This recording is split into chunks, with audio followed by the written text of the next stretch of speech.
गंगवार, प्रधानाध्यापक कंपोजिट विद्यालय जोगिठेर, विकास क्षेत्र 11, बरेली से आपका हार्दिक अभिनंदन और स्वागत करता हूं।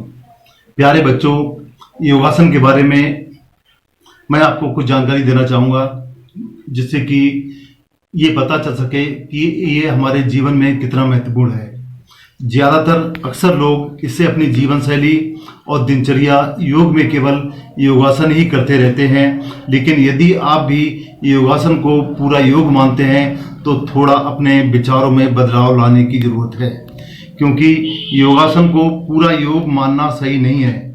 आपको बता दें कि योगासन योग को केवल छोटा सा पार्ट है जिसे लोग अक्सर पूरा योग मान लेते हैं, लेकिन इसके अलावा योग में प्राणायाम, ध्यान योग एवं क्रिया का भी अहम रोल रहता है। जीवन में सफलता और स्वस्थ रखने के लिए अपने शरीर को योग की बहुत ही महत्वपूर्ण भूमिका इसमें रहती है। योगा बहुत ही ज़रूरी है जीवन के लिए। जब आप पूरी तरह से स्वस्थ और हेल्दी रहते हैं तब आपका मन किसी भी प्रकार की समस्या को बहुत जल्दी हल कर लेता है, जिसमें आपको कई प्रकार की बीमारियों से भी छुटकारा मिल जाता है। जब आप अपनी दिनचर्या में योग को अपनाते हैं तो केवल शारीरिक ही नहीं बल्कि मानसिक रूप से भी आप स्वस्थ रहते हैं और आपके अंदर जो नकारात्मक ऊर्जा है उसका बहिर्गमन हो जाता है और सकारात्मक ऊर्जा का संचार होता है। योगा में सभी बीमारियों का इलाज छुपा हुआ है, इसलिए यहाँ हम आपको योग या योगासन के बारे में ही पूरी जानकारी दे रहे हैं। योगासन ये दो शब्दों से मिलकर बना है, पहला है योग और दूसरा है आसन। यहाँ कहने का अभिप्राय ये है कि योग का अर्थ समाधि है, अर्थात आसन एक ऐसी शारीरिक स्थिति होती है जिसमें लोग अपनी शारीरिक क्षमता के अनुसार सरलतम स्थिति में योग करते हैं, जो हमारे शरीर में स्वस्थ और सुंदर बनाने में बहुत ही कारगर साबित होते हैं, जैसे कि भुजंगासन, अर्धचंद्रासन, बालासन, वज्रासन, सुरासन इत्यादि। आसन को संस्कृत भाषा में आसनम भी कहते हैं और इसे योगासन से हाथ जोड़कर भी बोला जाता है। बट की प्रथम पुस्तक ऋग्वेद में भी कई जगह योगा के साथ साथ योगासन के विषय में भी उल्लेख मिलता है। अब हम आपको बताते हैं कि योग और योगासन करने की विधि आखिर है क्या। योगासन के लिए आपको सबसे स्वस्थ एवं हवादार स्थान को चुनना चाहिए। नंबर 2, आसन कोशिश करनी चाहिए सुबह या शाम के वक्त ही करें और उस समय खाली पेट हों। भोजन करने के 3 से 4 घंटे के बाद में इसका अभ्यास करना चाहिए। अपने योग के लिए समतल स्थल ही ढूंढें जिससे कि बॉडी का बैलेंस बना रहे और बॉडी पे किसी प्रकार का बैड इफेक्ट ना हो। हमेशा अभ्यास आपको धीरे धीरे करना चाहिए। आसन करते वक्त हमेशा अपने नाक से श्वास लें और बाहर छोड़ें, ये सही योग के लिए बहुत जरूरी है। आसन करने के बाद कुछ समय के लिए अपनी बॉडी को रेस्ट देना चाहिए और आसन वही करने चाहिए। आप लोग तो देखो बच्चे हो तो बच्चों को वही आसन करना चाहिए जो बहुत ही सरल हो और आराम से कर सकें, बॉडी जिसको जो है आराम से एडजस्ट कर सके। आप चाहें तो शवासन भी कर सकते हैं।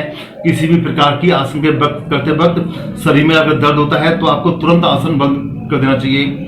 आसन के बाद तुरंत भोजन ना करें, बॉडी को थोड़ा समय दें। जो पहली बार जो व्यक्ति या बच्चा योग कर रहा है उन्हें किसी भी योग टीचर या गुरु से जरूर मार्गदर्शन लेना चाहिए।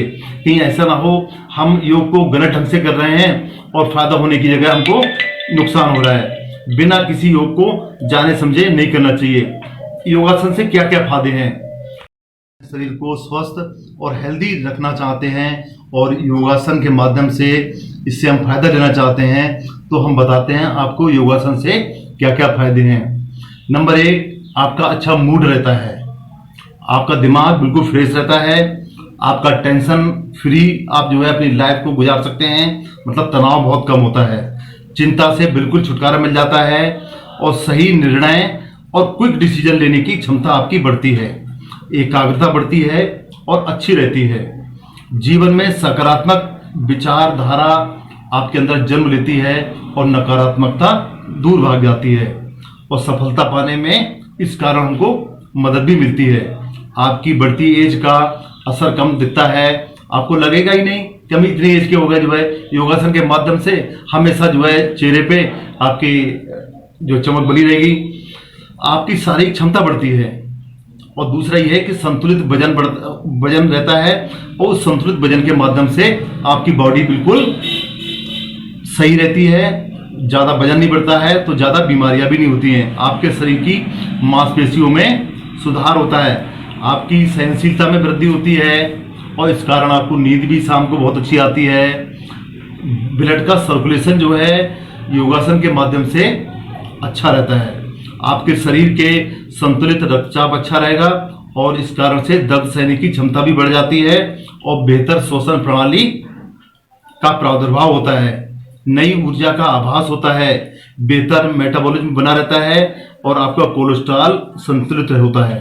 ये सब चीज जो है अगर संतुलित रहती है, तुम्हारी बॉडी भी बहुत अच्छी रहेगी। तो इसलिए प्यारे बच्चों, मेरा आपसे निवेदन है कि विद्यालय में आओ, और जो हमारे योग शिक्षक हैं उनके माध्यम से उस योग को अच्छी तरीके से करो। अच्छी प्रकार से करोगे तो वो जीवन में आपका एक अंग बन जाएगा। और ये नहीं समझो कि जिस दिन आप स्कूल नहीं आए तो हम योगा नहीं करेंगे। जिस दिन आप स्कूल नहीं आए हो, आप घर में करिए, घर में परिवार वालों को बताइए। ये जीवन का महत्वपूर्ण एक हिस्सा इसको बना लीजिए, और निश्चित रूप से आप जो है बहुत अच्छे आप मतलब योग में भी परफेक्ट हो जाओगे, और बॉडी भी आपकी बहुत अच्छी हो जाएगी। बहुत बहुत धन्यवाद, आभार आपका। Thank you.